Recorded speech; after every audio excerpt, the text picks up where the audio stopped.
میرے سامنے اس وقت یہ ایک رگ ہے اور یہ رگ جو ہے یہ واش روم میں جو ہم ٹوائلٹس میں اپنے یوز کرتے ہیں میٹس، یہ ان کے لیے استعمال ہوتی ہے. اس کے اوپر دیکھنے میں بظاہر ایک ایبسٹریکٹ ڈیزائن نظر آ رہا ہوگا آپ کا، لیکن اگر آپ اس ڈیزائن کو کلوز میں جا کے دیکھیں تو کوئی بھی شخص جو عربی سے ذرا سی دلچسپی رکھتا ہے وہ سمجھ سکتا ہے کہ یہ جو لفظ ہے یہ اس وقت اللہ لکھا ہوا ہے. جس طرح یہ بھی کیمرہ کلوز کر رہا ہے آپ کو شاید اس کے ساری جو لفظ ہیں، ساری جو اس کے حرف ہیں وہ سمجھ میں آ رہے ہوں. میں اس کو اٹھا کر بھی آپ کو دکھا دیتی ہوں. اس کو اس طرح سے دیکھ پانا کیمرے کی آنکھ سے ممکن ہے یا نہیں مجھے نہیں معلوم. آپ دیکھ پا رہے ہیں اس طرح جیسے میں دیکھ رہی ہوں یا نہیں؟ یہ دیکھیں کلیئر آپ کے سامنے اللہ لکھا ہوا ہے اور یہ ایک واش روم میں بچھایا جانے والا میٹ ہے. اگر آپ اسے لانگ میں بھی دکھائیں جس پر لگتا یہ ہے بظاہر کہ یہ ایک ایبسٹریکٹ اس کے اوپر ڈیزائن بنا ہوا ہے اور یہ یقینی طور پر اتفاقاً یا حادثاتاً تو ہو نہیں سکتا.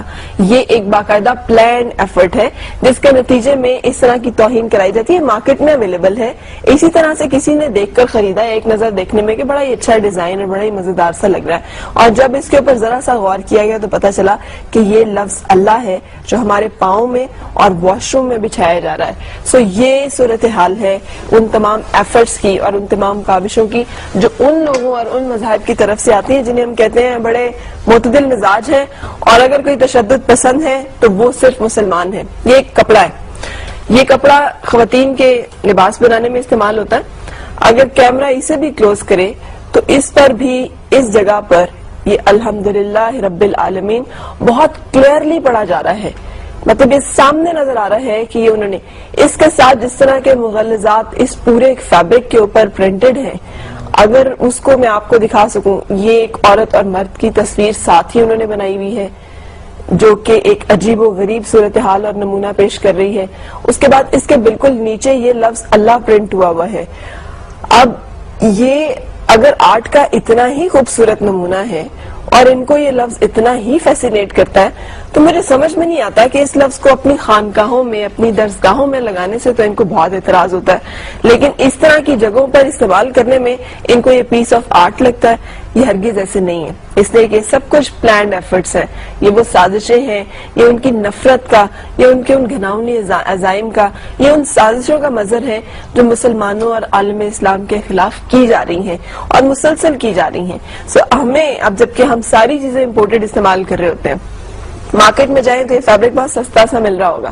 اب پتہ نہیں اویلیبل ہے یا نہیں ہے لیکن مجھے یہ مل پایا. اور اس طرح کی اور بہت ساری جگہیں اور بہت سارا جگہوں پہ ایسا ہو رہا ہوگا جو میرے پاس ابھی نہیں ہے. لیکن آپ جب بھی جائیں پلیز کائنڈلی جب ہم باہر کی چیزیں خریدتے ہیں تو اس میں ان چیزوں کے اوپر ضرور غور کریں کہ ان کے انگریڈینٹس کیا ہیں. ہم جو لپسٹکس استعمال کر رہے ہیں اس میں سور کی چربی استعمال کی جا رہی ہے. ہم جو یہ فیبرک استعمال کر رہے ہیں اس کے اوپر پرنٹ کے اوپر اور ایبسٹریکٹ فارم کے اوپر کیا چیزیں ہیں جو کہ پرنٹ کر کے بھیجی گئی ہیں. جو بھی اس طرح کی چیزیں ہم خرید رہے ہیں وہ کیا ہیں کیونکہ یہ سب سازشیں جو ہیں یہ یقینی طور پر پوائنٹ آؤٹ کرتی ہیں ایک اور بڑی سازش کی طرف اور وہ ہے مسلمانوں میں نا اتفاقی اور ایک ایسی نفرت کی فضا پیدا کی جائے جہاں پر ہمیں ہی ہٹ کیا جا رہا ہے دہشت گرد کہہ کے حالانکہ ہم ہی سب سے زیادہ مظلوم ہیں اس وقت پوری دنیا میں. اینی وے یہ ایک اور صورتحال اس وقت میرے پاس ایک بلڈنگ کی صورت میں ہے جسے مینہٹن میں تعمیر کیا گیا ہے اور اس کو ایپل مکہ کا نام دیا گیا ہے. اور ذرا امیجن کریں کہ یہ ایک بلڈنگ ہے شراب خانے کی عمارت بنانے کے لیے ان کو کعبے سے زیادہ معتبر اور کعبے سے زیادہ خوبصورت ڈیزائن اور کوئی نظر ہی نہیں آیا. کوئی اور ڈیزائن ان کی نگاہوں میں جچا ہی نہیں کہ وہ اس کو شراب خانہ بنا سکیں. سو یہ ایک بلڈنگ جو تعمیر کی گئی ہے جہاں 24 گھنٹے شراب فروخت کی جا رہی ہے کی جائے گی اور جو کہبہ خانہ ہوگا یہ اس بالکل ایگزیکٹلی اس پیٹرن پر ہے جو کہ مسلمانوں کی مقدس ترین اور محترم ترین اور مکرم ترین عمارت ہے جسے ہم کعبہ کے نام سے جانتے ہیں، جسے ہم اللہ کا گھر جانتے ہیں.